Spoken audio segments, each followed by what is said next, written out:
현재 손흥민의 이름이 중국을 넘어 전 세계적으로 뜨거운 감자가 되고 있습니다. 그 이유는 그동안 그라운드의 신사라고 불리며 상대팀을 도발하지 않기로 유명했던 손흥민이 유독 이번 중국 경기에서만큼은 아낌없이 자신의 감정을 솔직히 드러냈기 때문이죠. 한국은 21일 중국에서 열린 2026 북중미 월드컵 아시아 지역 2차 예선 C조 2차전에서 3대0으로 홈팀 중국을 이겼는데 손흥민은 2골 1어시스트란 맹활약을 펼쳤습니다.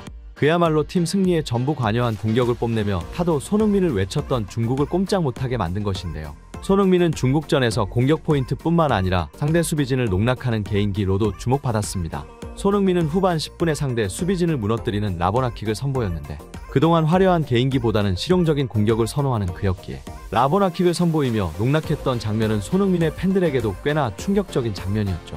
손흥민은 라보나킥으로 중국 진영 왼쪽을 침투하는 황인범에게 패스했고 황인범이 올린 크로스는 비어있는 골문 앞으로 연결되며 한국의 득점 기회로 이어지기도 했습니다.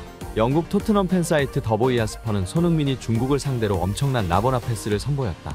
손흥민은 한국의 3골에 모두 관여했고 손흥민을 저지하는 것은 불가능했다. 손흥민은 2골을 넣었고 1어시스트를 기록했지만 팬들의 숨을 먹게 한 것은 손흥민의 라보나킥이었다. 완벽하게 구현된 기술은 빛나는 득점을 만들어낼 뻔했다라고 언급했습니다.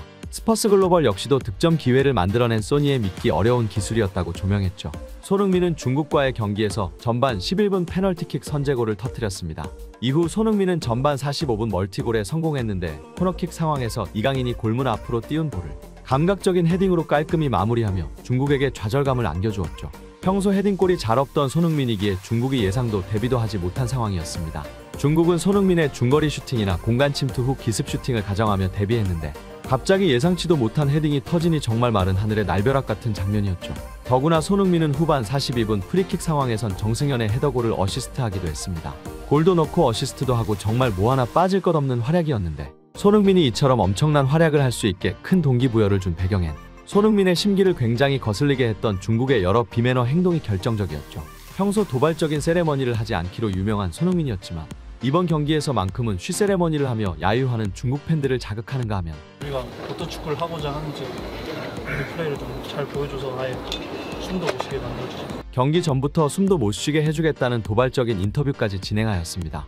애국가를 재창할 때 중국 관중의 야유와 한국 선수들을 향한 레이저 공격, 그리고 경기 전 손흥민 실력을 폄하하던 여러 중국 선수들의 인터뷰는 손흥민에게 오히려 큰 동기부여를 주며 120%의 집중력을 갖고 온 것이죠. 하지만 모든 중국인들이 개념 없는 비매너 행태를 선보인 것은 아니었습니다. 사실 손흥민은 우리 한국뿐만 아니라 아시아 전체가 사랑하는 아시아의 영웅이기에 경기장에 손흥민을 응원하는 중국 팬들도 어렵지 않게 찾아볼 수 있었는데 이들은 토트넘 유니폼을 착용하며 손흥민이 공을 잡을 때마다 환호를 계속 보냈었죠. 그런데 손흥민의 골이 터지자 심기가 불편했던 중국의 홈팬들은 토트넘 유니폼을 입은 중국 팬들에게 물병을 집어던지며 위협하기 시작했고 이에 질세라 손흥민의 중국 팬들도 욕을 하며 맞받아치는 과열된 분위기가 이어졌습니다. 분위기가 험악해지자 보안 요원들이 출동해 토트넘 유니폼을 입은 팬들의 퇴장을 요구했고 이들은 관람권을 샀다며 계속 버티는 중 결국 보안 요원들과 몸싸움을 벌이기까지 했죠. 결정적인 폭력 사태는 경기 종료 후 발생했는데 3대0 패배를 당하고 낙담한 중국 팬들은 분노의 화살을 토트넘 중국 팬들에게 돌리며 매국노라고 점차 비난하더니 이윽고 집단 구타를 시작해 경기장은 난장판이 되고 말았습니다. 한중 국가대표 경기에서 중국인들끼리 치고받는 웃지 못할 일이 벌어진 거죠. 구타가 진행되는 과정에도 반역자를 죽여라 등의 과격한 구호가 외쳐졌고 결국 여러 인명피해 끝에 공안들에 의해 폭력 사태가 정리되었습니다. 중국 온라인 커뮤니티에는 토트넘 중국 팬들을 공격하는 의견이 대다수였는데 토트넘 유니폼을 입은 팬은 자신을 중국인이라고 생각하지 않는 듯하며 더 이상 중국인이 될 자격도 없는 매국노에 불과하다고 강하게 비난했죠.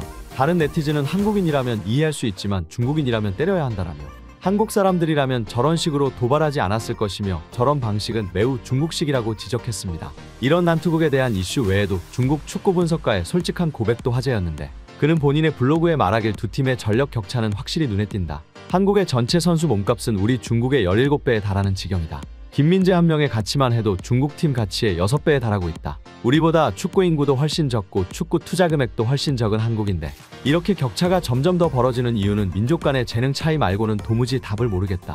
라며 굉장히 솔직한 의견을 내놓아 중국 전역에서 화제를 모으고 있습니다. 그러나 이것보다 더 화제가 되었던 건 바로 손흥민의 인터뷰였죠. 중국 기자는 경기 후 손흥민을 향해 다음같이 질문을 시작했습니다. 후반 중반이 넘어가서는 한국팀이 페이스를 조절하는 게 눈에 띄었다. 충분히 더 몰아붙여도 될 상황이었는데 왠지 천천히 하는 듯한 인상을 받았다. 솔직하게 대답을 해줬으면 좋겠다. 이번 경기는 한국팀이 전력으로 뛴 것인가? 라는 질문에 손흥민은 싱긋 웃더니 마음먹고 뛰었으면 5대0이 되지 않았을까요? 라는 발언을 하며 중국 기자를 깜짝 놀래켰지만 이윽고 농담이라고 수습한 뒤 예상보다 중국과의 경기는 어려웠고 최선을 다했다며 인터뷰를 겸손하게 마무리했습니다. 손흥민 특유의 재치와 센스가 엿보이는 인터뷰에서 사이다 한 모금을 마신 것 같습니다. 부상 없이 활약해준 손흥민 선수에게 다시 감사하며 오늘의 영상을 마치겠습니다.